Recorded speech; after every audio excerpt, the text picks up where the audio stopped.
आज का समय समझौता का समय है। हमारे जीवनों में जब परिस्थितियां आती है, हम अपने सिद्धांतों को बदल देते हैं। हम परमेश्वर के उस वचन को हम भूल जाते हैं, उसके रास्ते को भूल जाते हैं और हम क्या करते हैं, एक अलग समझौता उस वक्त हम कर लेते हैं। लेकिन परमेश्वर ऐसे विश्वासियों को ढूंढ रहा है। परमेश्वर हर एक विश्वासियों से कह रहा है, जो भी परिस्थिति क्यों ना आए, परमेश्वर के मार्ग पर हमेशा हमें अटल बना रहना है। भजन संहिता उसके 44 उसके 18 आयत में परमेश्वर का वचन कहता है, हमारा मन ना बहके, ना हमारे पैर तेरी राह से मुड़े। हालेलुया। ये विश्वासियों के लिए बहुत ही एक आत्मिक, एक बहुत ही एक आशीषित वचन है। आज मैं आपसे कहना चाहती हूँ, परमेश्वर का वचन कहता है कि परिस्थितियां हमारे जीवनों में कितनी भी मुश्किल क्यों ना आए, कितनी भी कठिन क्यों ना आए, और समझौता भरा जीवन आज हमारे कदमों पे शायद आ जाएंगे, हमारे जीवनों में आएंगे, लेकिन परमेश्वर का वचन कहता है, हमारा मन ना बहके। उस समय जब परिस्थितियां खराब होए, जब परिस्थितियां कठिन लगने लगे, हमारा जो मन है बहकना नहीं चाहिए। हमारा मन परमेश्वर से दूर नहीं होना चाहिए।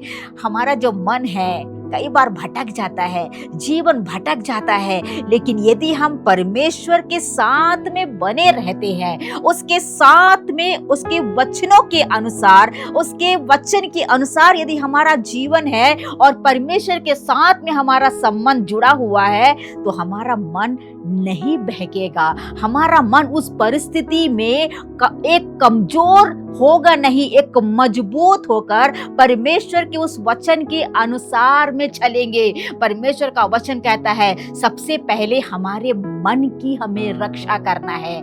संसार में मैं और आप रहते हैं, कई बार ये मन भटक जाता है, कई बार ये मन परमेश्वर से दूर लेके चला जाता है। जीवन में ऐसे समय, ऐसे परिस्थितियां जब आते हैं, कई बार हमारा मन उस रास्ते पर चलने के लिए हमें प्रेरित करता है, कई बार उस समझौते में साथ देने के लिए हमें प्रेरित करता है, लेकिन परमेश्वर का वचन कहता है, हमारा मन बहकना नहीं चाहिए। हमारा मन परमेश्वर के साथ में मजबूत होना है, और साथ ही ना हमारे पैर तेरी राह से मुड़े। हालेलुया।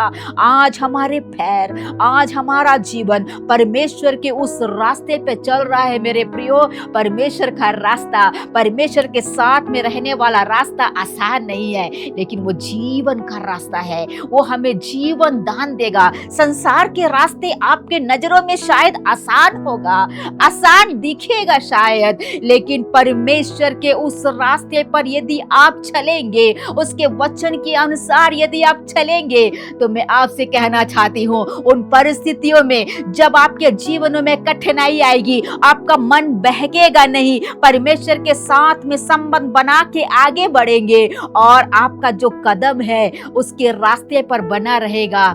आप एक प्रतिफल पाएंगे। मेरे विश्वासियों, मैं आपसे कहना चाहती हूँ, आप परमेश्वर के पवित्र लोग, परमेश्वर की प्रजा हो। परमेश्वर आपके लिए एक सम्मान स्वर्ग में रखा है। जीवन का मुकुट परमेश्वर आपको देगा। आज के संसार के कठिनाइयों में यदि आप समझौता करते हुए संसार के उस कदमों पर आगे जाएंगे, परमेश्वर आपसे बहुत दुखी होगा। लेकिन उस वक्त जब आपका जीवन कठिनाइयों पे है, आपका जीवन मुसीबत पे है, उसके वचनों पर, उसके मार्गों पर चलेंगे, जीवन का मुकुट को आप पाएंगे, एक प्रतिफल को आप पाएंगे। हालेलुया। रास्ता आसान नहीं है, लेकिन जीवन का रास्ता है। Praise the Lord, praise the Lord. इस वचन के द्वारा मेरे प्रिय विश्वासियों, मेरे प्रिय भाई बहनों, मैं आपसे कहना चाहती हूँ, जो भी आज यदि आप कोई भी तकलीफ में होके जा रहे हैं, आपके मन को आप स्थिर रखें, परमेश्वर के रास्ते पर चले, बहकना नहीं, ना उसके मार्गों से आप पीछे नहीं हटना। एक विश्वास योग्य परमेश्वर की संतान होकर आगे बढ़िएगा। इस वचन के द्वारा प्रभु हर एक को आशीष दे और आज का दिन आप सभी के लिए आशीषमय हो। जय मसीह की।